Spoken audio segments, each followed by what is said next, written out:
Hello, my name is Tracy Allen and I want to welcome you to Cooking with Some Friends.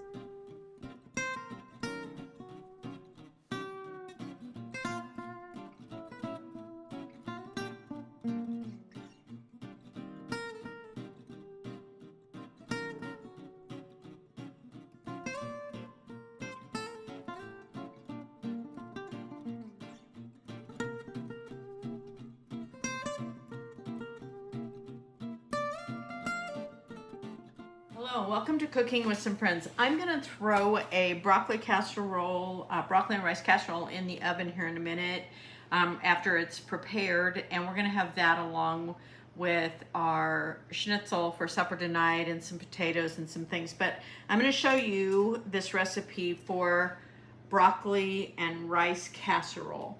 So in my pan, and you're going to need a pretty deep frying pan. I'm going to cut it in this recipe in half because it's just for our supper tonight.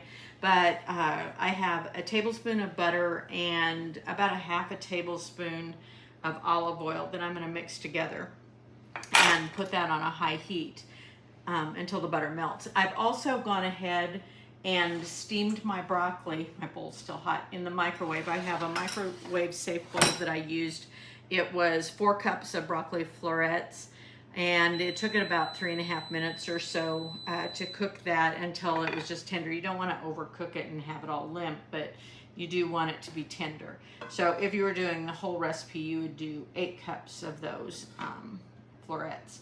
So once that's melted and hot, I'm going to go ahead and add the onion, and you can add up to a half of an onion. I'm just going to add about a quarter to an eighth to a quarter of onion, and I'm going to let that cook for several minutes until the onion becomes tender and translucent. So that might take 5 to 6 minutes, right in that ballpark. So I'm going to let that cook, and I will come back when that's done. Okay, as soon as my onion was translucent, I went ahead and stirred in my long grain rice and the garlic. And the garlic, since I'm cutting this in half, I used about 1.5 cloves of minced garlic. So I'm going to let that cook just for a minute, just to kind of lightly toast or just coat that long grain rice. You don't want to use minute rice in this one. Okay.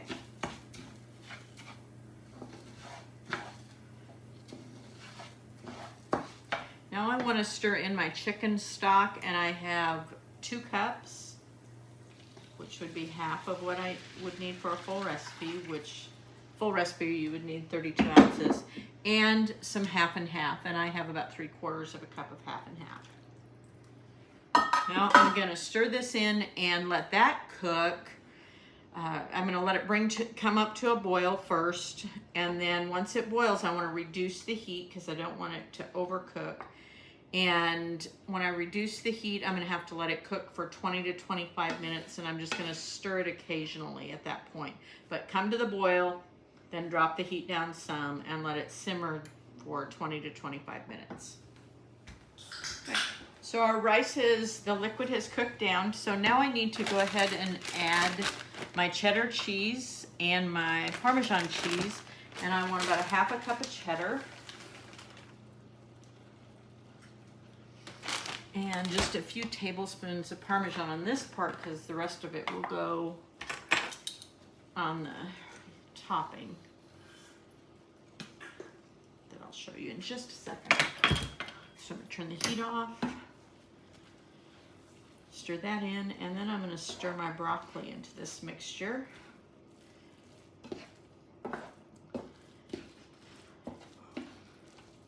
Just want to gently stir it in.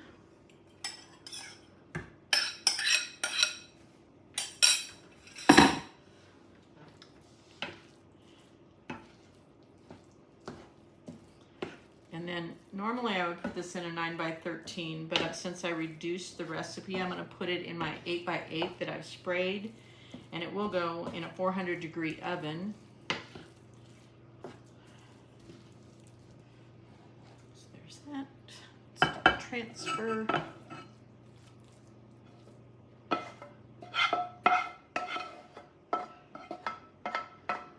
Okay, all we have left is the topping. So for your topping, I've already melted 4 tablespoons of butter, and to that I'm going to add some panko, and I'm going to add just a tiny bit of smoked paprika, and the measurements are on the recipe. And then I want to put in about half a cup of Parmesan cheese.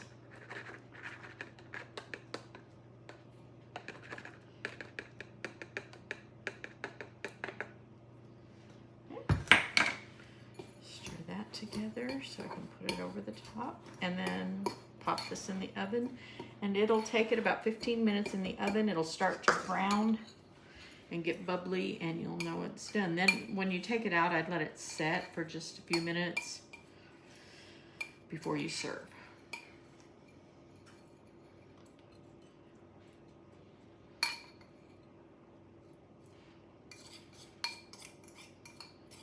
Broccoli cheese casserole.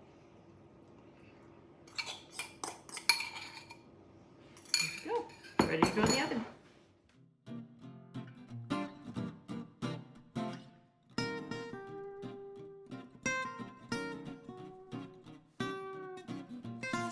Hello, and welcome to Cooking with Some Friends. I'm getting our Sunday lunch ready for my husband and I, and I've got some southern fried chicken going, but what I really want to focus on right now, I'm also going to make some skillet corn, and I cooked 3 strips of bacon because I'm cutting this in half because we thought we'd have a bigger crowd than we're going to have.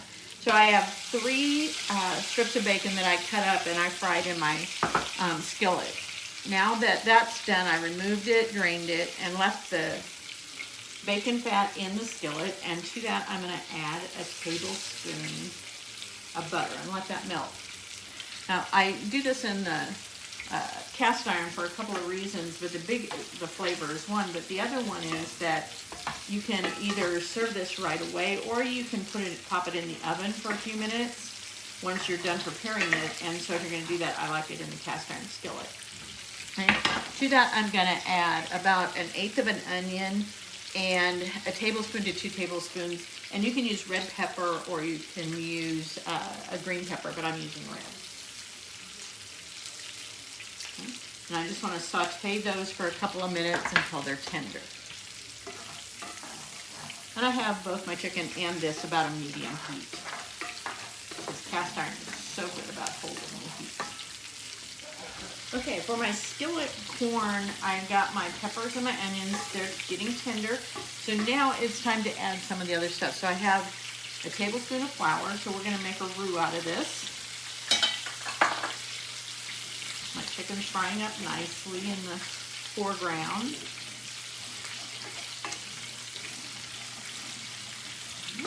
And I want to add just a little bit of salt and pepper to this as well.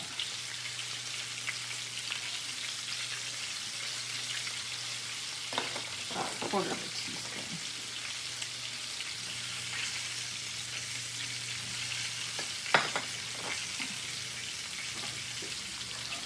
Okay, so that roux is getting nice and bubbly.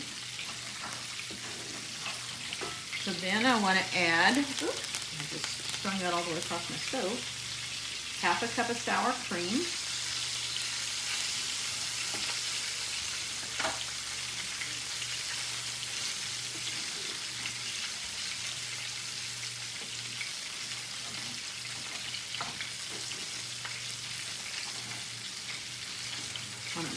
That get all worked in.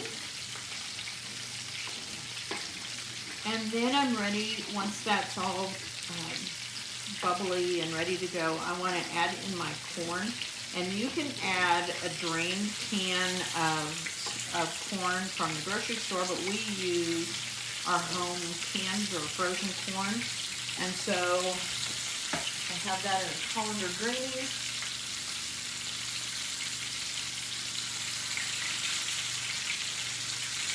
So I want to add that to my sour cream and peppers and onions.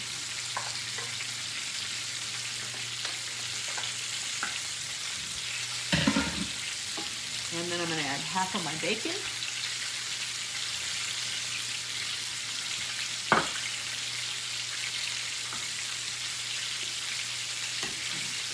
Together. And this makes almost like a cream corn. So once I get this mixed together, I'm going to keep it on a low heat and let it get warm all the way through and let those flavors blend. And then put the rest of the bacon on top. And I could, like I said, I could pop this in the oven to keep it warm while I'm waiting for my chicken and other things to get done. Or I can just leave it here in the skillet on a really low, just a warm heat and stir it every so often. So there you have skillet corn. Thanks for joining us for this session of Cooking with Some Friends. Make sure you like this video and subscribe to our YouTube channel. And find us on Facebook at Cooking with Some Friends.